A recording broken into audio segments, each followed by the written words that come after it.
Bonjour, aujourd'hui je vais vous parler encore des émotions. Je vais vous parler de 6 principes pour travailler sur ces émotions au lieu de lutter contre les émotions.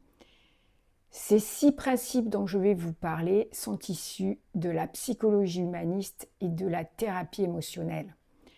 Si vous vous sentez submergé par des émotions, si vous êtes souvent anxieux, si vous avez des crampes, des peurs qui vous font un trac, qui vous provoquent même jusqu'à des diarrhées, si vous avez des émotions qui vous submergent comme la colère, la tristesse, la honte, des émotions qui débordent, qui en fait restent ancrées dans notre corps, dans nos cellules, qui nous créent malgré nous, des sensations, des douleurs chroniques, des crampes, qui nous créent peut-être des vertiges, des migraines, finissent par se loger dans notre corps sous forme de tension, de douleur, de fatigue.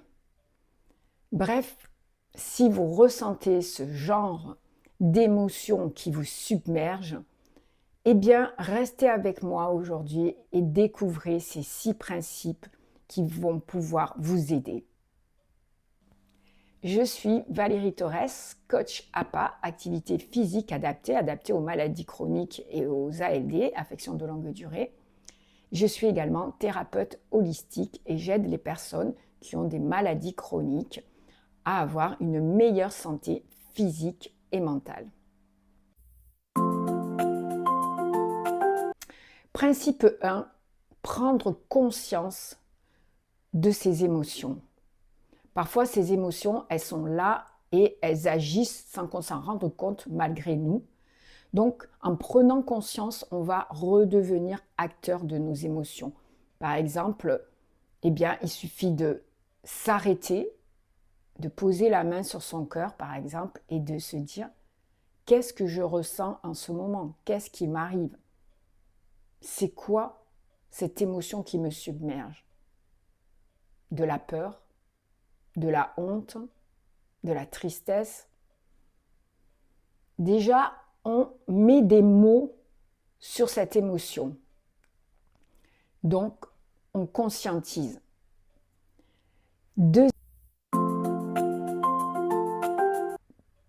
Verbaliser, exprimer cette émotion.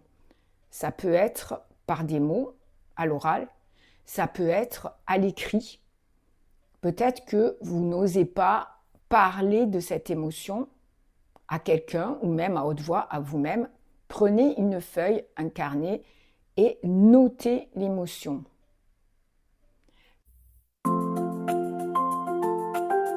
Régulez l'émotion.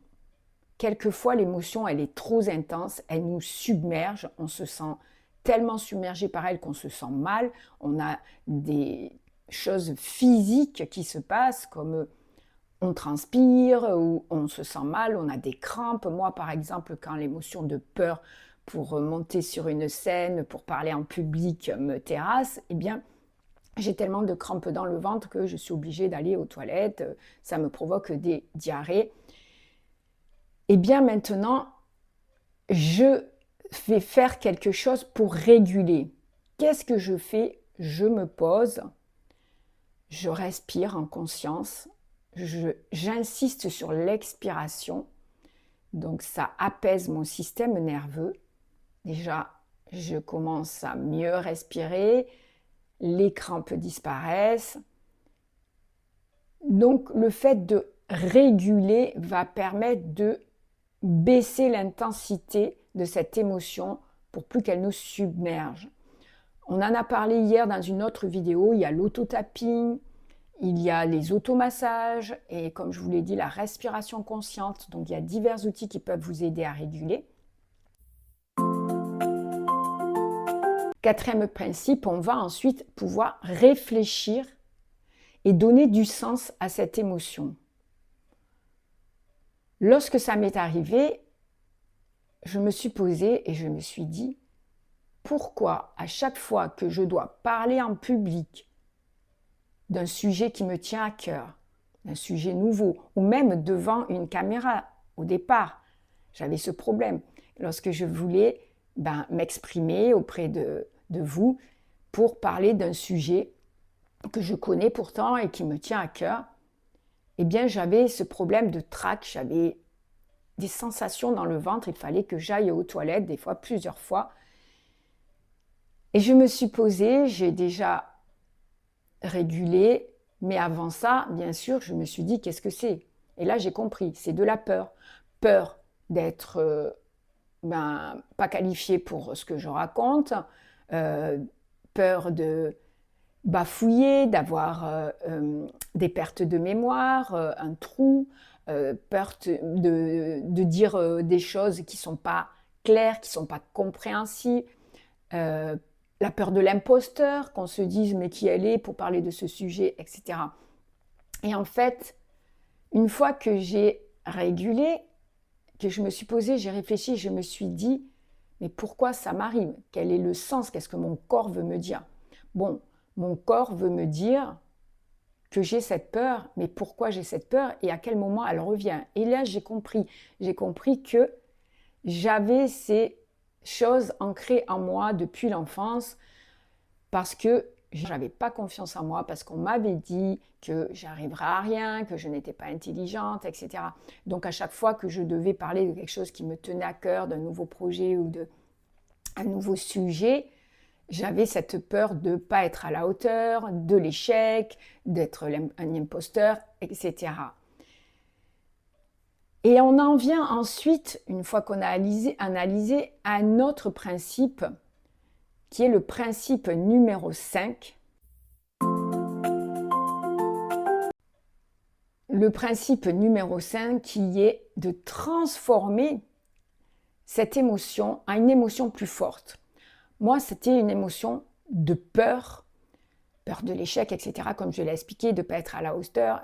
Donc, j'ai choisi d'exprimer et de remplacer cette peur par de la confiance, de l'accueil. Alors, j'ai choisi une personne à qui j'en ai parlé et qui m'a dit « Mais je comprends, j'entends ce que tu dis, Valérie, mais il n'y a aucune raison d'avoir peur puisque regarde tout ce que tu as fait jusqu'à présent. Tu as réussi tel projet pour accueillir des gens qui ont des maladies chroniques, ton centre marche, tu t'es relevé du cyclone Irma, tu as reconstruit à zéro, etc. » Donc la personne m'a écouté, entendu, a validé ce que j'ai dit, puis m'a rassuré par des arguments et ne m'a à aucun moment rejeté. Autrefois, qu'est-ce que je vivais lorsque j'exprimais une envie de faire un projet, quelque chose, auprès de mes proches, surtout de mon père, j'étais rejetée, on me disait que ça n'allait pas marcher, on me critiquait, on me jugeait. Donc j'avais la peur d'être rejetée, d'être critiquée, d'être jugée, etc. Là, j'ai remplacé cette émotion par, eh bien, on m'a écouté, on a validé ce que je dis, on m'a rassurée et je me suis sentie en bienveillance, accueillie et aimée. Donc, à partir de là, on va pouvoir passer au dernier principe. On va pouvoir corriger l'émotion qu'on a vécue et c'est un petit peu ce que je viens de raconter. On a corrigé l'émotion. Moi, autrefois, l'émotion, elle était négative. Elle me créait du stress, de l'angoisse, elle me créait des sensations physiques. J'avais même honte de faire les choses. Alors que là, j'ai choisi une personne qui m'a toujours soutenue, qui est toujours bienveillante, gentille avec moi, donc une amie. Et je lui ai dit, voilà, j'ai ce problème, je ressens ces choses. Alors, vous pourriez commencer par quelque chose de très simple. Hein. Ça peut être de la tristesse ou de la colère. Choisissez une émotion pour commencer à faire cet exercice de transformation qui soit pas trop intense, pas trop difficile pour vous. Et là, en choisissant cette personne, vous lui dites ce que vous ressentez, vous lui parlez de cette émotion que vous avez conscientisée, exprimée avec des mots ou à l'écrit, que vous avez régulée, à qui vous avez donné du sens, vous donnez du sens à cette émotion.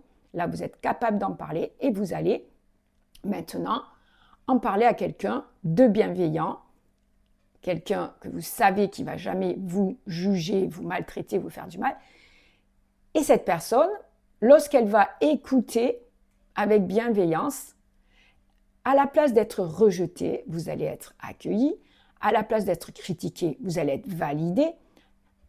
Et donc, on va, dans le cerveau, transformer cette émotion qu'on avait mal vécue par une autre émotion beaucoup plus positive. Le principe 5 est différent du principe 6. Je vais préciser.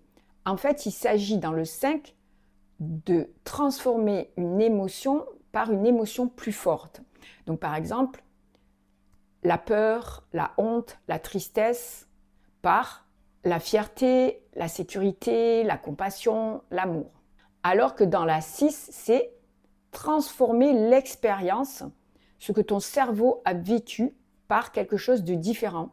L'habitude d'être rejeté, critiqué, humilié, rabaissé, jugé. Et là, ton cerveau, il va être accueilli, aimé, sécurisé, valorisé. Voilà, j'espère que je suis claire entre la différence entre le principe 5 et le principe 6 qui va bien au-delà, revivre et corriger l'expérience émotionnelle. Dans la 6, on va créer une nouvelle expérience différente de celle que ton cerveau attend, de celle qu'il a l'habitude et qu'il attend de vivre. Donc le premier principe de conscientiser, le deuxième principe de l'exprimer à l'écrit ou verbalement, le troisième de réguler lorsque l'émotion est trop intense, le quatrième de donner du sens à cette émotion, qu'est-ce qu'elle veut dire, qu'est-ce que notre corps essaie de nous exprimer. Ensuite, 5, remplacer l'émotion par une émotion plus forte. Déjà, vous-même, vous pourriez le faire.